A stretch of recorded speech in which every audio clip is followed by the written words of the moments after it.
அந்த ஊரின் எல்லையில் யாரும் கால் வைக்க அஞ்சும் ஒரு பழமையான சுடுகாடு இருந்தது. அங்கே நள்ளிரவுக்கு பின் சென்றவர்கள் திரும்பி வந்ததே இல்லை.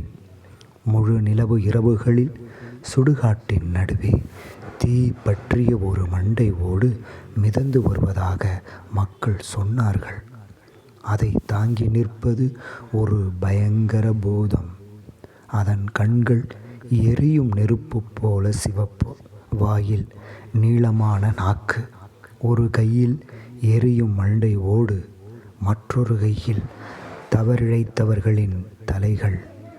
அந்த பூதத்தின் பெயர் வீரபூதன்.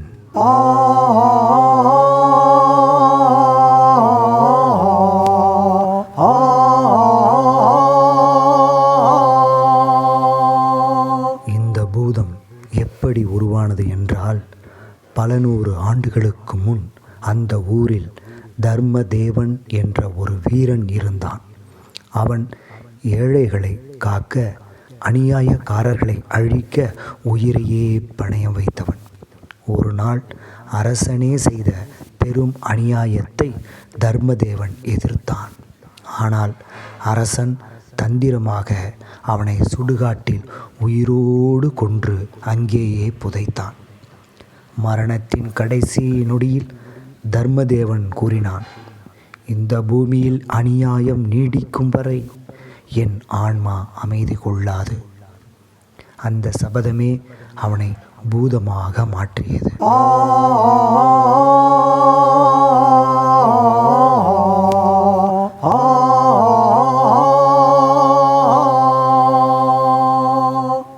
இதுவே அவன் பூதமாக உருவாக காரணம். ஒரு நாள் அந்த ஊருக்கு ஒரு கும்பல் வந்தது.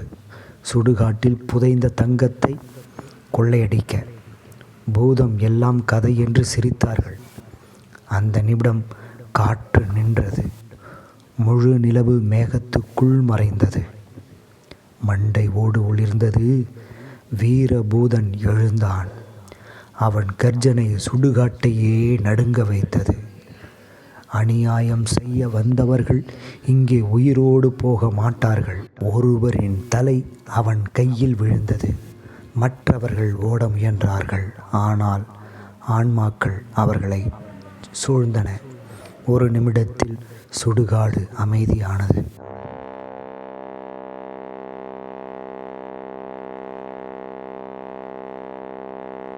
அடுத்த நாள் காலை அந்த கும்பல் காணாமல் போனது. அந்த நாளிலிருந்து ஊரில் அநியாயம் குறைந்தது. சுடுகாட்டை யாரும் அவமதிக்கவில்லை.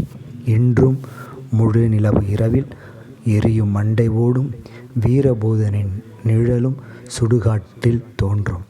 அவன் பேய் அல்ல, அவன் அநியாயத்திற்கு தண்டனை தரும் காவலன்.